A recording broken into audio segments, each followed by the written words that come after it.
we are marketed to constantly. If you actually looked up the statistics for how many advertisements we see a day, it would be mind-blowing to you. So you interact with one reel or TikTok or YouTube video about exercise, and then every gym ad appears on your feed, right? I know that's how mine goes. Or it's gym gear, gym clothes, whatever. So with all this noise, what is actually worth it? What is actually worth your money and your time? We're going to go over that today.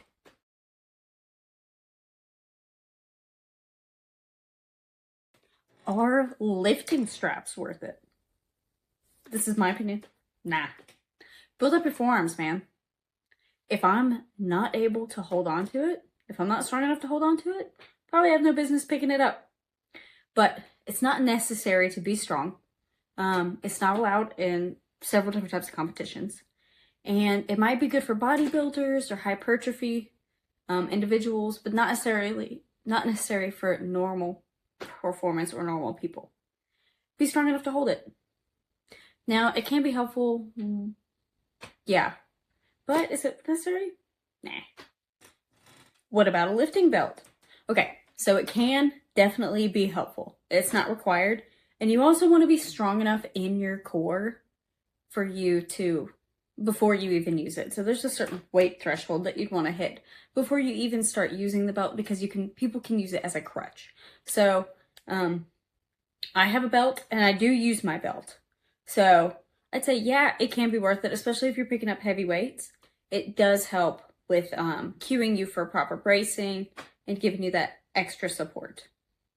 Knee sleeves as well can be helpful, but they're not necessary. And I know I'm in my 20s, so my knees are still okay, or they can handle it. But it does promote good blood flow and adds a little support. And I've used it when my knee was swollen, but I still wanted to hit some heavy squats.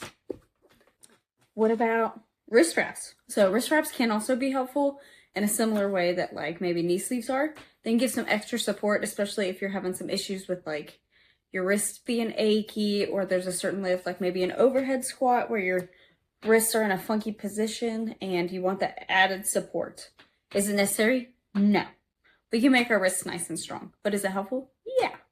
So it could be worth your time. I don't personally use them very often, or really ever. But for some people, I see them use it all the time. I just don't want to use it as a crutch if I am weak. If it's just like, hey, my wrist's achy and I want some added support, cool, go for it. What about chalk? Actually, yeah, chalk. I totally think chalk is worth it. It's helpful for like when my hands get sweaty, I can hold on to the bar better. And if I am doing anything super grippy, it keeps me from sweating off of it or sliding too much. It also helps if I'm doing something more dynamic. Say I was doing muscle ups or something like that. It helps give something to be between my hand and the bar, so I'm less likely to peel my skin off. So yeah, I think chalk's worth it. And chalk is cheap, so it's not like it's that big of a deal. Okay, my camera won't stay in place, so if it moves around or whatever, it's fine. We're good. What about gloves? No. A lot of people in the gym might be silently judging you for utilizing gloves in the gym. So I get it if you have arthritis and you're using it to help kind of give that compression or support. But if you're doing it because you don't want calluses, man up. Don't be a wimp. No. But it does actually make some things harder to grip compared to chalk. And especially like if you do obstacle course training, gloves can be a hindrance more than a help. And a lot of times when I do races, I carry chalk instead. So no gloves, man. No gloves. No. What about trendy brands? You don't need trendy brands to be good at the gym or need it to have like the best gym aesthetic. Walmart's actually got some pretty good stuff, and so does Amazon. And why would I want to pay over $100 for something to be for just a polyester shirt with their logo on it anyway? I can get something at Walmart that's similar quality.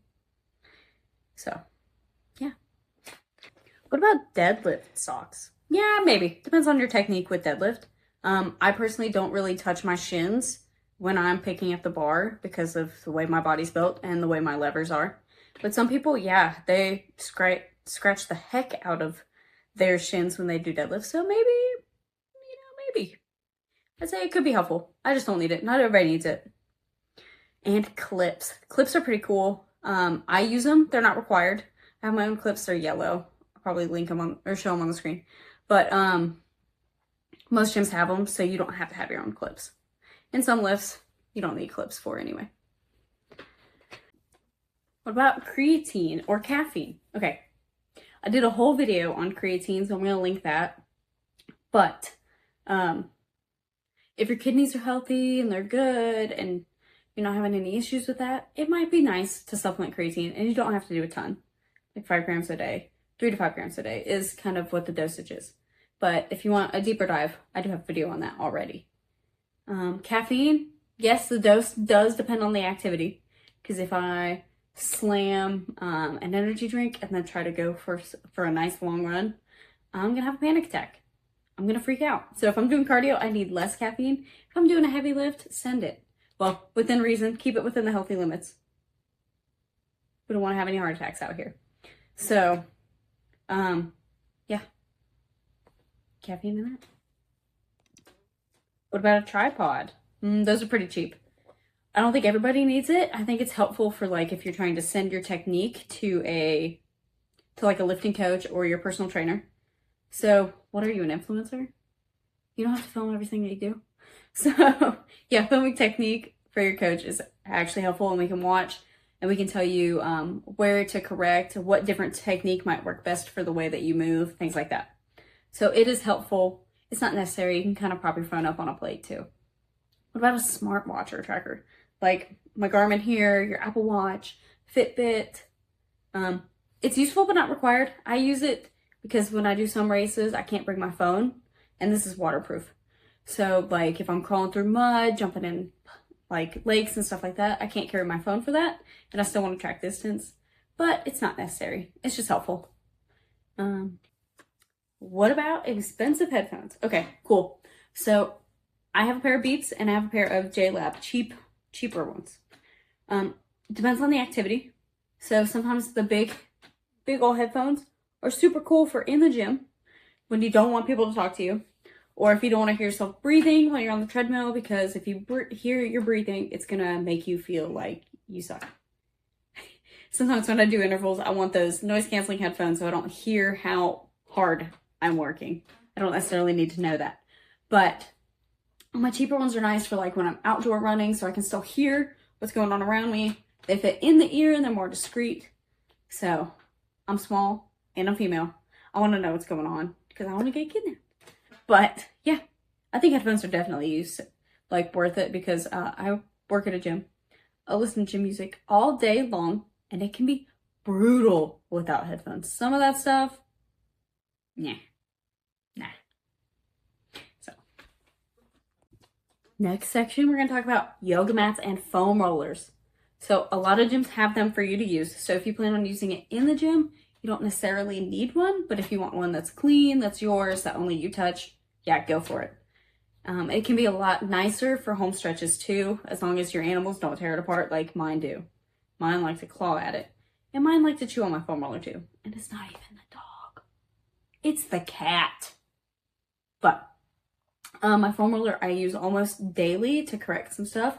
Helps me pop some things back where they're supposed to be and get some corrections I need without having to bother any physical therapists or chiropractors. So yeah, I think a foam roller is definitely worth it. And yeah. The last thing I'm going to talk about is a gym bag. Yeah, I think it's worth it if you want to keep everything in one place. Like I keep my clips, my shoes, my belt, my grips, everything in there. So yeah, I think a gym bag is definitely worth it, especially if you plan on making it a normal occurrence come to the gym. A lot of gyms do have equipment that you can borrow. Yeah, but it helps me keep all of my stuff in one place so I know where to look. And especially because I have a jump rope that is made for my height. I can't use a regular size jump rope because I'm so short. So yeah, I think a gym bag is definitely worth it.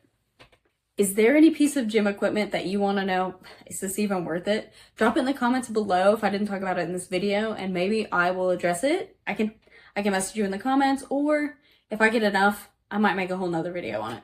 So if you enjoyed this video and want to see more content like that, please like, subscribe, and hit that notification bell so you don't miss when we upload. Thank you for watching, and thank you for making this far in the video. Bye!